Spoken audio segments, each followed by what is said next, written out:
একমাত্র সংসারে হাউসওয়াইফরাই পারে নিখুঁতভাবে 10 দিক সামলাতে। রাধে রাধে বন্ধুরা, কেমন আছো তোমরা সবাই? আশা করি ভীষণ ভালো আছো। আর আমরাও কিন্তু খুব ভালো আছি। আজকে সকালের শুরুটা করলাম বিছানা গোছানো দিয়ে, কারণ সকালের শুরুটা আমার এইভাবেই হয়। তো প্রথমে বিছানাটা ভালো করে গুছিয়ে নিচ্ছি, বালিশগুলো জায়গা মতো রেখে দিচ্ছি গুছিয়ে, তারপরে বিছানাটা একটু ঝেড়ে নেব। আর বাবানও উঠে গেছে আজকে। বাবান একটু দেরি করে উঠেছে। কালকের ব্লগে তোমাদের বলেছিলাম যে বাবান হচ্ছে তাড়াতাড়ি ঘুম থেকে উঠে যায়, ভোরবেলা উঠে থাকে, 4:30-র মধ্যে 5টার মধ্যে ঘুম থেকে উঠে যায়। তো আজকে কি করেছি বলো তো, রাত্রেবেলা আমাদের সামনের যে জানলাটা আছে ওটা বন্ধ করে দিয়েছিলাম ভোরবেলা উঠে। তার মানে জানলাটা খুলে রাখি, নাহলে ঘরটা গরম হয়ে যায়। তো এদিককার জানলাটা বন্ধ থাকে, কিন্তু ওই সাইডের জানলাটা না একটু খুলে রাখি জানো তো। তো কালকে কি করেছিলাম, জানলাটা বন্ধ করে দিয়েছিলাম। সকালবেলা উঠে যে চোখে লাইটটা পড়েনি আজকে, ঘরটা বেশ অন্ধকার ছিল। আর আজকে জানো তো দেরি করে ঘুম থেকে উঠেছে, হয়তো এটাই হবে। আমিও সেটাই ভাবছিলাম যে হচ্ছে চোখে হয়তো লাইট পড়তো, সকালবেলা উঠে যে সূর্যের আলোটা চোখে আসতো, তখনই ওর ঘুমটা ভেঙে যেত। তো কালকে দেখেছি আমি জানলাটা যে বন্ধ করে দিয়েছি না, অমনি দেখি ওই একটু দেরি করে ঘুম থেকে উঠলো জানো তো।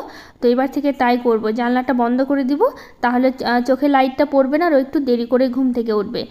সবগুলো বিছানা ঝাড় দিয়ে নিয়েছি, এবার ঘরগুলো ঝাড় দিচ্ছি আমি, বাসি ঘরগুলো। আর এই যে ঝাঁটাটা দেখতে পাচ্ছ না, যেটা আরেকটা হাতে আছে আমার, এই ঝাঁটাটা আমি কদিন ধরে খুঁজে পাচ্ছি না। এটা কি করেছে বলো তো বাবান, ওর চকি বলছি, মানে খাটের নিচে হচ্ছে বল ঢুকেছিল, সে বলটা বের করতে গিয়ে কি করেছে, ওই ঝাঁটাটা খাটের নিচে রেখে দিয়েছে, আর বের করেনি।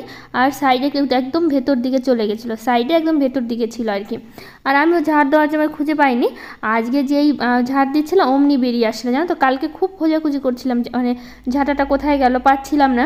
আর ওকেও আমি জিজ্ঞেস করিনি ও নিয়েছি কিনা, আমি ভাবলাম হয়তো নেয়নি। তো এখন দেখছি যে আজকে আমি যখন ঝাড় দিলাম, খাটের নিচটা ঝাড় দেওয়ার পর তখন বেরিয়ে আসলো। তো ঝাঁটাটা রেখে দিলাম, তো চলে আসলাম এখন ছোট ঘরটা ঝাড় দিতে। আর এই বলটা যেখানে সেখানে থাকে, ওই খেলে কি করবে, এই ঘরে একবার ওই ঘরে একবার রেখে দিবে। আর ঘরগুলো হয়ে গেছে সবসময় একবার এ ঘর ও ঘর করে খেলাধুলো করে ওই। আর বাড়িতে একাই থাকে তো ও সারাদিন ওর মতো বেশ সুন্দর খেলাধুলা করতে থাকে। তো বেশ ভালো করে ঘরটরগুলো ঝাড় দিয়ে নিয়েছি। আর মাথায় না তেল দিয়েছি জানো তো, আজকে মাথায় একটু শ্যাম্পু করবো। কালকে রাতে তেলটা দিয়েছি আমি শোয়ার আগে বলতে ওই সন্ধ্যার একটু পরপর আমি হচ্ছে তেলটা দিয়েছি। আর শোয়ার বেশ অনেকক্ষণই আগে আর কি, তেলটা দেওয়ার পর তারপরে হচ্ছে শুয়েছিলাম আর কি রাত্রেবেলা। তো ভাবছি এখন সকালবেলা শ্যাম্পু করব না, একদম দুপুরবেলা শ্যাম্পু করব। আর এদিকে দেখো আমি এদিকে কাজ করছি, ভাবছি বাইরে উঠোনটা ঝাড় দেবো। আর কি পরিমাণে বৃষ্টি শুরু হয়েছে সকালবেলায়, তোমরা তাকিয়ে দেখো। তারপরে বৃষ্টি শুরু হলো, অনেকক্ষণ দাঁড়িয়েছিলাম, ভাবলাম বৃষ্টিটা শেষ হবে ঝাড় দিয়ে তারপরে মানে স্নানটা করবো আর কি। কিন্তু সেই বৃষ্টিকে থামার আর নাম নিচ্ছে না, অনেকক্ষণ বৃষ্টি হতেই ছিল। তারপরে স্নানটা করে নিলাম, কিন্তু স্নান করে চলে আসলাম এখন ফুল তুলতে। আর আজকে জানো তো পূজাটা আমি দেইনি, শুধু ফুল তুলেই রেখে দিয়েছি। এই স্নান করে ফুল তুলে আবার সেই গোটা উঠানটা আবার ঝাড় দিতে হলো। তো ওইদিকে আবার দেরি হয়ে যাচ্ছিলো অনেকটা। তো আমি বাবাকে বললাম কি তুমি আজকে পুজোটা দিয়ে দিও, আমি আজকে মানে সকালবেলা তো সময় হলো না। আর ওই তো স্কুল টাইমে তো স্নান করবেই, তো ভাবলাম আমার তো আবার স্নান করতে সেই দুপুর হয়ে যাবে, আরেকবার স্নান করবো আর কি। আর শ্যাম্পু করবো মাথায়। আর সকালবেলা শ্যাম্পু করি না কেন বলো তো, কাজ করতে না প্রচণ্ড অসুবিধা হয় জানো তো। এই চুলটা ভেজা থাকে না, তখন এই রান্না করা বা অন্য কোনো কাজ সেগুলো করতে না প্রচুর মানে অসুবিধা হয়ে যায়। তো আমি সকালবেলা শ্যাম্পু করি না, দুবার তো স্নান করি আর কি, 2-3বার করে স্নান হয়ে যায় গরমে। আর আমাদের এখানে যে পরিমাণ বৃষ্টি হচ্ছে না, এখন আর 3বার স্নান করতে হচ্ছে না, 2বারই করছি। সকালবেলা একবার পুজো দিচ্ছি, তারপরে তখন স্নান করছি, আর দুপুরের কাজকর্ম শেষ করে তারপরে একবার হচ্ছে স্নান করে নিচ্ছি আর কি, এই করা হচ্ছে এখন। আর আগে যেমন সন্ধ্যার দিকে একটু স্নান করতে হতো, মানে যা গরম ছিল। আর এখন এতদিন ধরে বৃষ্টি হচ্ছে আমাদের এখানে, আর যে পরিমাণ বৃষ্টি হচ্ছে একদমই গরমটা অনেকটাই কমে গেছে জানো তো। মানে হচ্ছে বৃষ্টিটা হচ্ছে হওয়ার জন্য একটু ঠান্ডা ঠান্ডা বা ভাবটা চলে এসছে আর কি, বেশ ভালো লাগে, ওয়েদারটা ভালো লাগছে, বেশ সুন্দর। কিন্তু বৃষ্টিটা আর ভালো লাগছে না, এই যে বৃষ্টি হচ্ছে। আর গাছগুলো এই এত বৃষ্টি হলে তো গাছগুলোও তো বেশি দিন থাকবে না, না বলো, গাছের গোড়াটা তো পচে যেতে পারে। আর আমার এই লঙ্কা গাছগুলো লাগিয়েছিলাম না, তোমাদের বলাই হয়নি জানো তো, 3-4টে লঙ্কা গাছ কিন্তু মারা গেছে এই বৃষ্টির জলের জন্য আর কি। সেই লঙ্কা গাছ লাগানোর পর থেকে যে পরিমাণে বৃষ্টি শুরু হয়েছে, তারপরে এই বৃষ্টির জন্য লঙ্কা গাছগুলো মারা গেছে। তো আবার নতুন করে কয়েকটা কিনে নিয়ে এসেছিলো, তো 4-5টা আবার গাছ কিনে নিয়ে এসেছিলো, সেটা আবার লাগানো হয়েছে। তারপরও তো যে পরিমাণ আবার বৃষ্টি হচ্ছে, জানি না কতদিন লঙ্কা গাছগুলো থাকবে। আসলে লঙ্কা গাছগুলো খুব ছোট তো, এখনও সেরকম বড় হয়নি, তো ওরও অতটা জোর পাচ্ছে না জানো তো। এই বৃষ্টির জন্য গাছগুলো মানে গাছের গোড়াগুলো পচে যাচ্ছে। আর এইদিকে দেখো আলুগুলো দেখো ভেতরটা মানে বোঝাই যায় না ওপর থেকে যে আলুগুলো খারাপ হবে আর কি। এই আলুটা খারাপ বেরোলো, তো এই আলুটা ভালো ছিল আর কি, মাঝখানে অনেকটা বাদ দিতে হলো আলুটা কেটে। তারপরে হচ্ছে এখন এই যে ওইদিকে সবজিগুলো কেটে নিলাম। আর আজকে হচ্ছে শনিবার, তো আজকে তো শনিবারে নিরামিষ খাই, তো মুগ ডালটা ভেজে বসিয়ে দিলাম আর আলুটা কেটে নিলাম, ওটা দিয়ে হচ্ছে পনির করব। আর এই কচুর লতিটা অনেক দিন ধরে মানে এনেছিল আর কি, সেই বেশ অনেক দিন হলো আর কি, কয়দিন হলো আমার ঠিক মনেও পড়ছে না আর কি।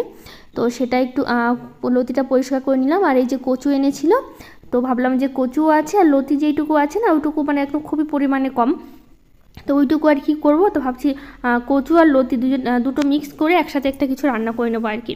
আর এদিকে ডালটা আমি ফোড়ন দিয়ে দিয়েছি, মুগ ডালটা যে করলাম আর কি, আদা জিরে ফোড়ন দিয়েছি, ডালটা নামিয়ে এবার হচ্ছে পনিরটা করে নেব।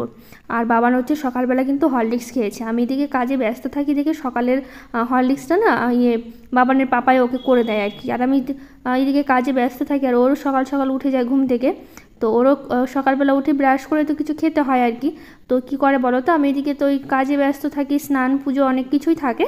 আজকে যেহেতু পুজোটা করলাম না, তখনই কী করে বাবানের পাপা ওকে একটু গরম জল করে হরলিক্সটা করে দেয়, ও সকালবেলা বাবান হরলিক্স আর বিস্কুটটা খেয়ে নেয়, তাই তোমাদের সাথে শেয়ার করা হয় না। আজকে এক দিদি মানে দিদি বলতে এক দিদি হচ্ছে কাঁঠালটা পাঠিয়েছে, দেখো জামাইবাবু এসে দিয়ে গেছে। জামাইবাবু আমাদের বাড়ির সামনে দিয়ে ওর কাজে যেতে হয় আর কি, তো মানে একটা দোকানে কাজ করে। তো যাওয়ার সময় কি করেছে, আমাকে ফোন করলো, আমি গিয়ে রাস্তায় দাঁড়িয়েছিলাম, ওই যে গাড়িতে গেল আর কি, তখন আমাকে গাড়িটা দাঁড় করিয়ে আমাকে হচ্ছে কাঁঠালটা দিল। বেশ অনেক মানে বছর পরই মানে পাকা কাঁঠাল খাওয়া হলো আর কি, খাওয়া হয় না বেশ অনেক দিন হলো, মানে 2-3 বছর হয়ে গেল পাকা কাঁঠাল খাওয়া হয় না। কাঁচা কাঁঠাল তো খাওয়া হয়ে যায়, আমাদের অনেকবারই খাওয়া হয়, কিন্তু পাকা কাঁঠাল 2-3 বছর পরে খেলাম আর কি। আসলে বাবানের বাবা না কাঁঠাল খেতে অতটা পছন্দ করে না, মানে পাকা কাঁঠাল, কাঁচাটা খেতে পছন্দ করে কিন্তু পাকা কাঁঠাল খেতে পছন্দ করে না দেখে আমাদের ওই পাকা কাঁঠাল আর খাওয়া হয় না আর কি। আর তোমরা কে কে পাকা কাঁঠাল খেতে পছন্দ করো আর কে কে খেলে সেটা কিন্তু জানাতে অবশ্যই ভুলো না আর কি। তো যাই হোক, এদিকে দেখো রান্নাবাড়ি শেষ করলাম, শেষ করা মানে হয়নি এখনও। ওইদিকে হচ্ছে মানে কচুটা হচ্ছে বসিয়ে দিয়েছি, আর হচ্ছে বসিয়ে দিয়ে ভাবলাম হচ্ছে এইদিকে রান্নাঘরের স্ল্যাবটা মুছে নিই। তো এইদিকে দেখো কচুটা একদম হয়ে গেছে, একটু মশলা দিয়েছি, জিরে আর ধনিয়া লঙ্কার হচ্ছে গুঁড়ো দিইনি, কাঁচা লঙ্কা একটু ফাটিয়ে দিয়েছি। তো ওইদিকে নামিয়ে নিয়ে এদিকে তারপর ওভেনটা হচ্ছে একটু ভালো করে পরিষ্কার করে নিচ্ছি। আর আজকে তো স্কুল আছে বাবানের পাপার, আর আজকে না আমি স্কুলে আনতে যাব না বাবানকে, জানো তো আসলে কি বলো তো, আজকে তো শনিবার বাবানের পাপার হাফ স্কুল হয়, তো ও আসার পথে নিয়ে আসে, শনিবার বাদ দিয়ে রোজ দিন আমাকেই যেতে হয় আনতে। তো এদিকে রান্নাবাড়ি প্রায় মানে শেষ হয়ে গেল, না মানে রান্নাঘরটা পরিষ্কার করে নিলাম, তখন বাবানের বাবা বললো কি যে কয়েকটা হচ্ছে একটু বেগুনি করে নাও তো, ভাতের সাথে ডাল আছে তো ভালো লাগবে খেতে।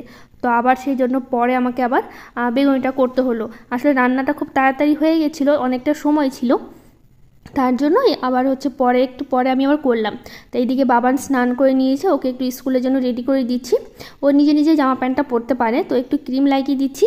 তো ও হচ্ছে ক্রিম লাগাচ্ছে আর বলছে কি যে এই গরমে আমাকে কেন তেল ক্রিম লাগাতে হবে বলো তো, ভালো লাগে না এই তেল ক্রিম লাগাতে। তা আমি ওকে বলছি একটু না লাগালে হয়, তো তোমার চুল বড় হবে না, আমি তেল না লাগালে মাথার চুলগুলো কিন্তু তোমার ছোটোই থেকে যাবে, আর কিন্তু বড় হবে না। তারপরে রাজি হচ্ছে আবার এই লাগাতে আর কি।